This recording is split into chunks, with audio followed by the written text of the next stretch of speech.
श्रीनगर में आज से शुरू हो रहे 9 दिवसीय विधानसभा सत्र को लेकर तमाम राजनीतिक हलकों में चर्चाओं का दौर जारी है। विधानसभा अध्यक्ष अब्दुल रहीम राठर ने सत्र का अस्थायी कैलेंडर जारी कर दिया है। उनके मुताबिक सत्र की शुरुआत 23 अक्टूबर को श्रद्धांजलि सत्र के साथ होगी, यानी कि औपचारिक के साथ होगी, जबकि असली कामकाजी कार्यवाही 6 दिनों तक चलेगी। 24 और 25 अक्टूबर गैर कार्य दिवस घोषित किए गए हैं और 24 अक्टूबर महत्वपूर्ण है क्योंकि उस दिन राज्यसभा की 4 सीटों पर चुनाव होना है। वहीं दूसरा दिन सामान्य नॉन सिटिंग डे रहेगा।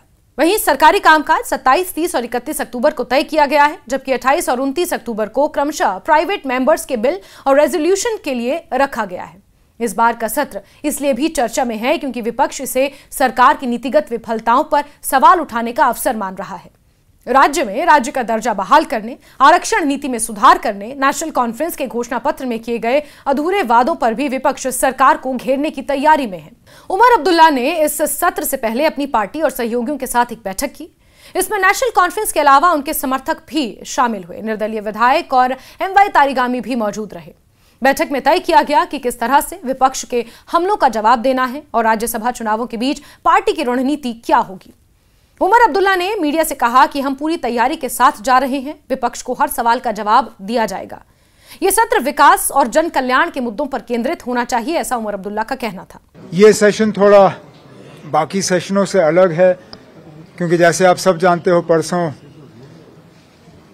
लगभग 10 साल के बाद दोबारा राज्यसभा के इलेक्शन जम्मू कश्मीर में होने जा रहे हैं और उसके लिए स्ट्रैटेजी तय करना ताकि चारों सीटों पे नेशनल कॉन्फ्रेंस के उम्मीदवार कामयाब हों, उस सिलसिले में इस मीटिंग की अहमियत बढ़ गई और मैं शुक्रगुजार हूं तारिगामी साहब का और बाकी जो इंडिपेंडेंट्स यहाँ पे आए, उन्होंने मीटिंग में हिस्सा लिया और जो मैं अपने मेंबरों में और हमारे जो साथी मेंबर हैं उनमें जो जोश फरोग देखता हूँ, मैं उम्मीद कर रहा हूं कि चारों सीटों पे नेशनल कॉन्फ्रेंस के उम्मीदवार जो हैं वो कामयाब होंगे। सर, क्या कोई विपरीत कांग्रेस और वो आए नहीं ऐसे? नहीं, कोई नहीं, उनकी अपनी मीटिंग थी, वो अलहदा पार्टी हैं, उनकी अपनी मीटिंगें होती रहती हैं। लेकिन जहां तक इलेक्शन के हवाले से बात है, उन्होंने बार बार कहा है कि इस इलेक्शन में वो किसी तरह भी बीजेपी की मदद या बीजेपी की कामयाबी नहीं होने देंगे। तो उनको अपनी मीटिंग करने दीजिए, इसमें किसी को एतराज नहीं होना चाहिए। उनका अपना सिलसिला, उनका अपना तरीका होता है।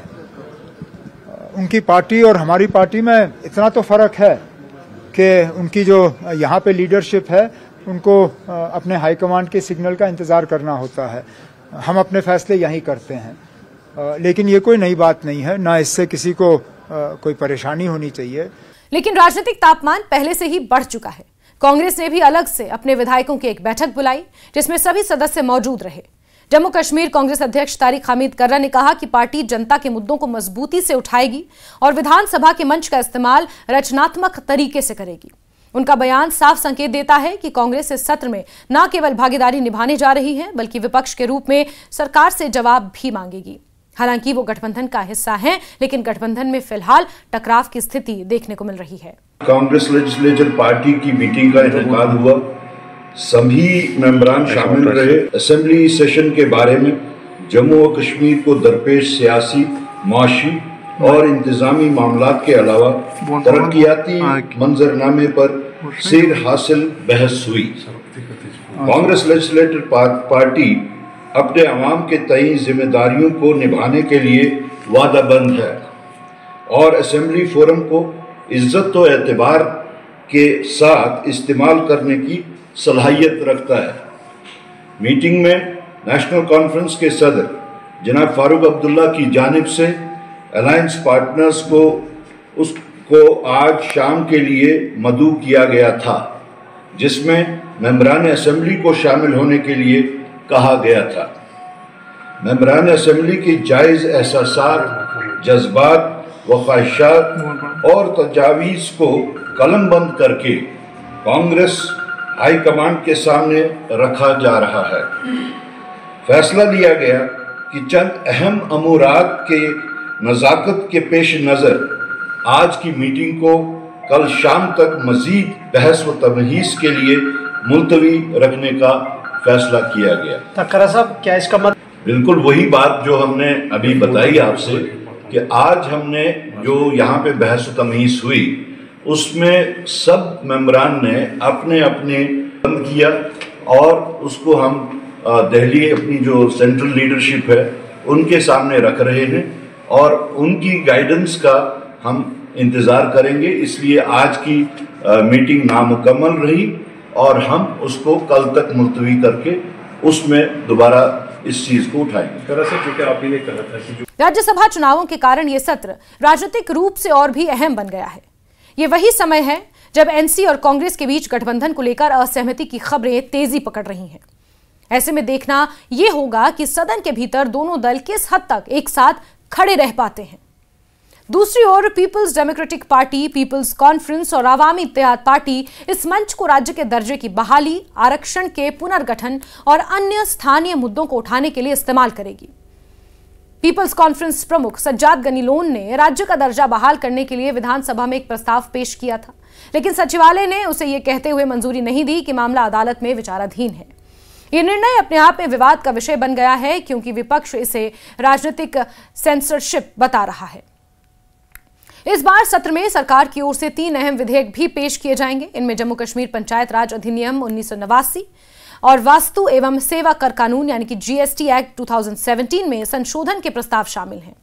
इससे अतिरिक्त जम्मू कश्मीर दुकान और व्यावसायिक प्रतिष्ठान विधेयक 2025 को भी पेश किया जाएगा।